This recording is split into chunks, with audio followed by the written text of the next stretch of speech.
जय माता दी मेरे प्रिय भक्तों। आज हम आपको श्रवण कराएंगे श्री संतोषी माता की व्रत कथा यानी शुक्रवार व्रत की। आज हम आपको एक बहुत ही प्राचीन कथा सुनाने जा रहे हैं। तो माता के प्यारे भक्तों, हमें कमेंट में जय माता दी जरूर लिखिए और हमारे चैनल को सब्सक्राइब करिए। आइए भक्तों, अब हम श्रवण करेंगे माँ संतोषी माता की व्रत कथा। एक बुढ़िया थी जिसके 7 बेटे थे। उनमें से 6 कमाने वाले थे और एक निकम्मा था। बुढ़िया माँ 6 पुत्रों को रसोई बनाकर खिलाती और जो कुछ शेष बचता था उसे 7वें निकम्मे बेटे को खिलाती थी। परंतु वह बहुत भोला भाला था। एक दिन वह अपनी बहू से बोला, देखो मेरी माँ का मुझ पर कितना अपार प्रेम है। वह बोली, क्यों नहीं, सबका जूठा बचा हुआ भोजन तुमको खिलाती है। वह बोला, ऐसा कभी नहीं हो सकता है। मैं जब यह अपनी आँखों से देख नहीं लूँगा तब तक नहीं मान सकता। कुछ दिनों बाद बड़ा त्योहार आया। घर में 7 प्रकार का भोजन और चूरमे के लड्डू बने। वह जांचने को सिर दर्द का बहाना कर पतला कपड़ा सिर पर ओढ़े रसोई में सो गया। वह कपड़े में से सब देखता रहा। 6 भाई भोजन करने आए। उसने देखा माँ उनके लिए सुंदर आसन बिछा नाना प्रकार की रसोई परोसी और उन्हें आग्रह करके जिमाया। वह देखता रहा। 6 भाई भोजन करके उठे। तब माँ ने उनकी झूठी थालियों में से लड्डुओं के टुकड़े उठाकर लड्डू बनाया। झूठन साफ कर बुढ़िया माँ ने पुकारा, बेटा 6 भाई भोजन कर गए हैं, अब तू ही बाकी है, उठना, कब खाएगा। वह कहने लगा, माँ मुझे आज भूख नहीं लगी है, मैं अब परदेश जा रहा हूँ। बुढ़िया माँ बोली, कल जाता हो सो आज ही चला जा। यह कहकर घर से निकल गया। चलते समय पत्नी की याद आई। वह गौशाला में उपले थाप रही थी। वहाँ जाकर बोला, हम जाबेंगे परदेश को, आबेंगे कुछ काल, तुम रहियो संतोष से, धर्म आपनो पाल। बहू बोली, जाओ पिया आनंद से, हमेरा सोच हटाए, राम भरोसे हम रहें, ईश्वर तुम्हें सहाय। लड़का बोला, देव निशानी आपनी, देख धरूं मैं धीर, सुध मत हमारी बिसारियो, रखियो मन गंभीर। वह बोला, मेरे पास तो कुछ भी नहीं है, यह अंगूठी है सो ले लो और अपनी कुछ निशानी मुझे दो। वह बोली, मेरे पास क्या है, यह गोबर भरा हाथ है। यह कहकर उसकी पीठ पर गोबर के हाथ की थाप लगा दी। वह चल दिया। चलते चलते दूर देश में पहुंचा। वहां एक साहूकार की दुकान थी। वहां जाकर कहने लगा, भाई मुझे नौकरी पर रख लो।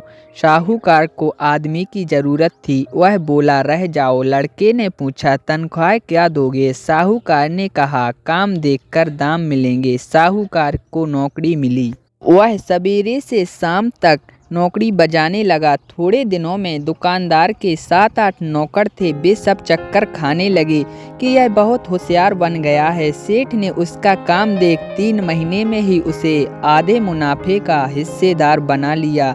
वह कुछ वर्षों में नामी सेठ बन गया और मालिक सारा कारोबार उस पर छोड़कर बाहर चला गया।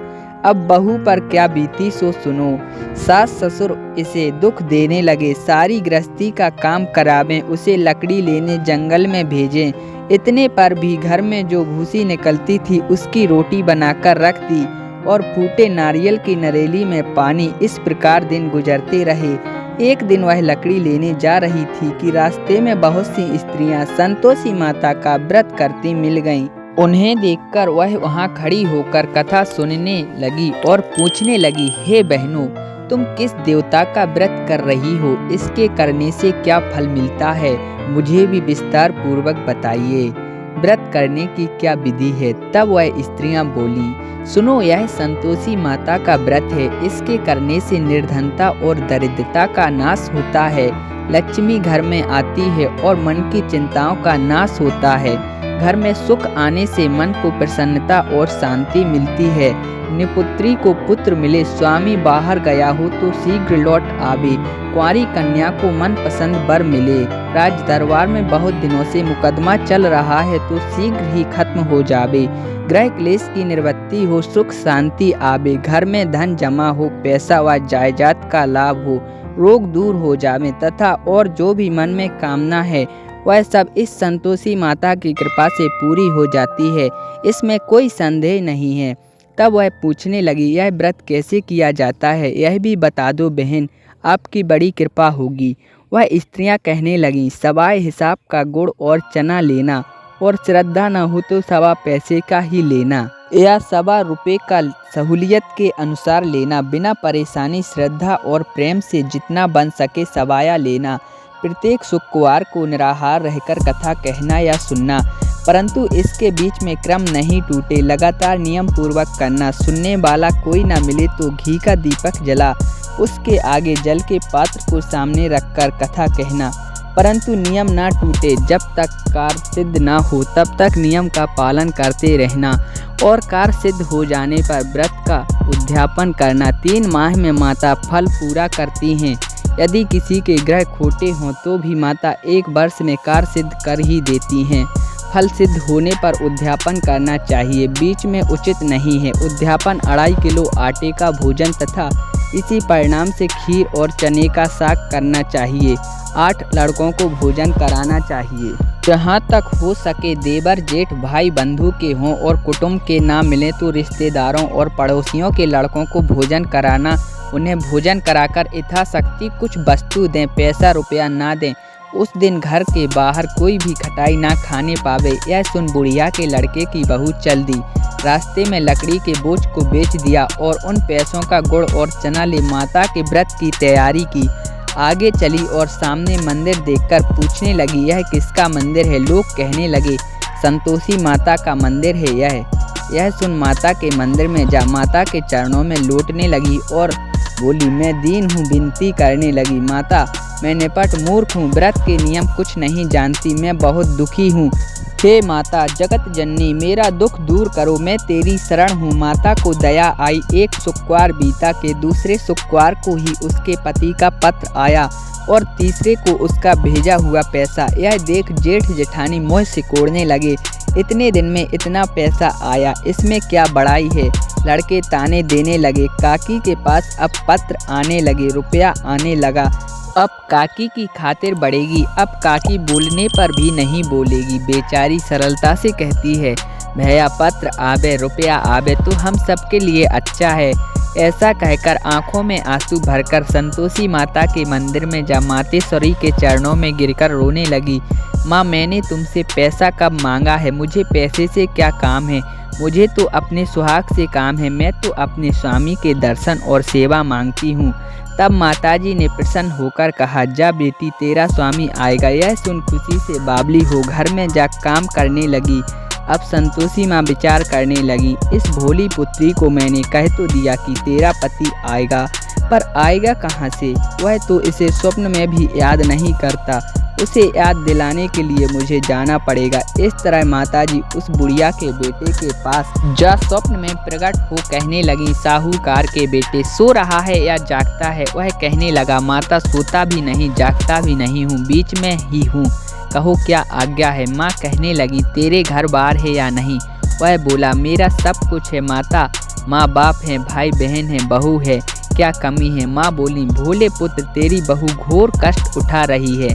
तेरे माँ बाप उसे बहुत दुख दे रहे हैं, वह तेरे लिए तरस रही है, तू उसकी सुधि ले। वह बोला, माता जी यह मुझे मालूम है, परंतु जाऊं कैसे? परदेश की बात है, लेन देन का कोई हिसाब नहीं है, कोई जाने का रास्ता नजर नहीं आता है, कैसे जाऊं? माँ कहने लगी, मेरी बात मान, सवेरे नहा धोकर संतोषी माता का नाम ले, घी का दीपक जला, दंडवत प्रणाम कर दुकान पर जा बैठ। देखते देखते तेरा सब लेन देन चुक जाएगा। सांझ होते होते धन का भारी ढेर लग जाएगा।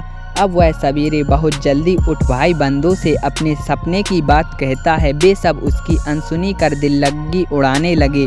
कहीं सपने भी सच होते हैं। एक बूढ़ा बोला, देख भाई मेरी बात मान, इस प्रकार साँच झूठ के बदले देवता ने जैसा कहा है वैसा करने में तेरा क्या जाता है?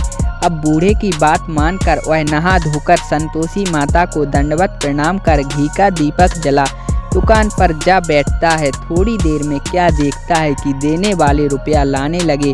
कोठे भरे सामानों के खरीदार नगद दाम दे सौदा तय करने लगे और शाम तक धन का ढेर लग गया। मन से माता का नाम ले चमत्कार देख प्रसन्न हो घर ले जाने के वास्ते गहने, कपड़ा और सामान खरीदने लगा और यहाँ के काम से निपट तुरंत घर को रवाना हुआ।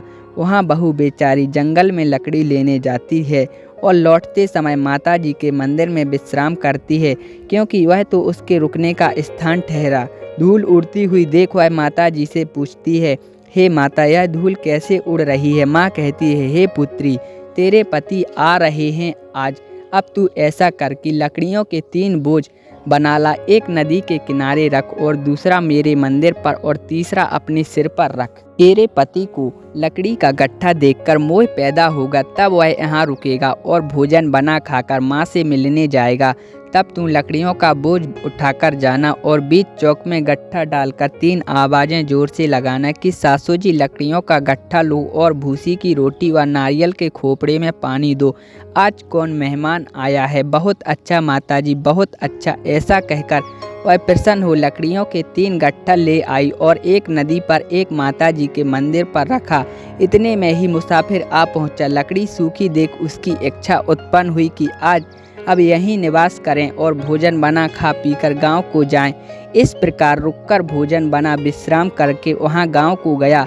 सबसे प्रेम से मिला। उसी समय बहू सिर पर लकड़ी का गट्ठा लिए मतवाली हो आती है और लकड़ियों का भारी बोझ आंगन में डाल जोर से 3 आवाज़ें देती है, लो सासू जी लकड़ियों का गट्ठा लो और भूसी की रोटी और नारियल के खोपड़े में पानी दो। आज कौन मेहमान आया है? यह सुनकर उसकी सास बाहर आने पर अपने दिए हुए कष्टों को भुलाने हेतु कहती है, बहू ऐसा क्यों कहती है? तेरा मालिक आया है, आ बैठ, मीठा भात खा, भोजन कर, कपड़े पहन। इतने में आवाज़ सुनकर उसका स्वामी बाहर आता है। अंगूठी देख व्याकुल होता है। माँ से पूछता है, माँ यह कौन है? माँ कहती है, बेटा यह तेरी बहू है। आज 12 वर्ष हो गए हैं जब से गया है, तब से सारे गांव में जानवर की तरह भटकती है। घर का कामकाज करती नहीं, 4 समय आकर खा जाती है। अब तुझे देखकर भूसी की रोटी और नारियल के खोपड़े में पानी मांगती है। वह लज्जित होकर बोला, ठीक है माँ, मैंने इसे भी देखा और तुम्हें भी देखा। अब मुझे दूसरे घर की ताली दो, मैं उसमें रहूँगा। तब माँ बोली, ठीक है बेटा, तेरी जैसी मर्जी हो। यह कहकर ताली का गुच्छा पटक दिया। उसने ताली लेकर दूसरे मकान में जा तीसरे मंजिल के ऊपर एक कमरा खोलकर सारा सामान जमाया। एक दिन वहाँ राजा के महल जैसा ठाठ बन गया। अब क्या था, वह दोनों सुख भोगने लगे। इतने में अगला शुक्रवार आया। उसने पति से कहा, मुझे संतोषी माता के व्रत का उद्यापन करना है। उसका पति बोला, बहुत अच्छा, बड़ी खुशी से कर लो। तुरंत ही उद्यापन की तैयारी करने लगी। जेठ के लड़कों को भोजन के लिए कहने गई। उसने स्वीकार कर लिया, परंतु पीछे से जेठानी ने बच्चों को सिखा दिया, देखो रे, भोजन के समय सब लोग खटाई मांगना, जिससे इसका उद्यापन पूरा ना हो। लड़के जिमने आए, खीर पूड़ी खाकर पेट भर गया, परंतु वह बात याद आते ही कहने लगे कि हमें खटाई दो, खीर खाना हमें अच्छा नहीं लगता, देखकर अर्ची होती है। यह सुन बहू कहने लगी, खटाई किसी को नहीं दी जाएगी, यह संतोषी माता का प्रसाद है। लड़के उठ खड़े हुए और बोले, नहीं तो पैसा दो। भोली बहू कुछ जानती नहीं थी, उन्हें पैसे दे दिए। लड़के उसी समय हट करके इमली लेकर खाने लगे। यह देख बहू पर माताजी ने कोप किया। राजा के दूत उसके पति को पकड़ कर ले गए। बहू को यह बात सहन नहीं हुई। वह रोती रोती माताजी के मंदिर को गई और कहने लगी, माताजी यह तुमने क्या किया? हंसाकर अब क्यों रुलाने लगी? माताजी बोली, पुत्री तूने अभिमान कर मेरा व्रत भंग किया है, इतनी जल्दी सब बातें भुला दी। वह बोली, अब भूल ना होगी माँ, अब यह बताओ वे वापस कैसे आवेंगे? माँ बोली, जा पुत्री, तेरा पति तुझे रास्ते में आता हुआ मिलेगा। वह निकली तो मार्ग में उसका पति आता हुआ मिला। वह पूछती है, तुम कहाँ गए थे? तब वह कहने लगी, इतना धन जो कमाया था उसका कर राजा ने मांगा था, वह भरने गया था। वह प्रसन्न होकर बोली, भला हुआ, अब घर पर चलो। घर गए तो कुछ दिन बाद ही शुक्रवार आया। और उसने उद्यापन किया। वह फिर जेठ के लड़कों को भोजन की कहने गई। जेठानी ने लड़कों को सिखा दिया कि तुम भाई पहले की तरह ही खटाई मांगना। लड़के भोजन के समय कहने लगे, हमें खीर नहीं भाती जी, बिगड़ता है, कुछ खटाई खाने को दो। वह बोली, खटाई खाने को नहीं मिलेगी। तब वह ब्राह्मण तथा पड़ोसियों के लड़कों को लाकर भोजन कराकर उन्हें दक्षिणा में एक एक फल दिया। संतोषी माता प्रसन्न हुई। 90 मास में उसके चंद्रमा के समान सुंदर पुत्र हुआ। वह पुत्र को लेकर प्रतिदिन माता जी के मंदिर को जाने लगी। माँ ने सोचा कि यह रोज आती है, आज मैं इसके घर चलूं। यह विचार कर माता ने भयानक रूप बनाया। गुड़ चने से सना मुख, ऊपर से सूर के समान होंठ, उस पर मक्खियां भिनभिना रही थीं। देहरी पर पांव रखते ही उसकी सास चिल्लाई, देखो रे देखो, कोई चुड़ैल चली आ रही है, लड़कों इसे भगाओ, नहीं तो यह किसी को खा जाएगी। लड़के उठकर भागने लगे, चिल्लाकर खिड़की बंद करने लगे। बहू रोशनदान में से देख रही थी। प्रसन्नता से पगली बन चिल्लाने लगी, आज मेरी माताजी मेरे घर आई हैं, आज मेरी माताजी मेरे घर आई हैं। वह बच्चे को दूध पीने से हटाते हैं। इतने में तो उसकी सास का क्रोध टूट पड़ा।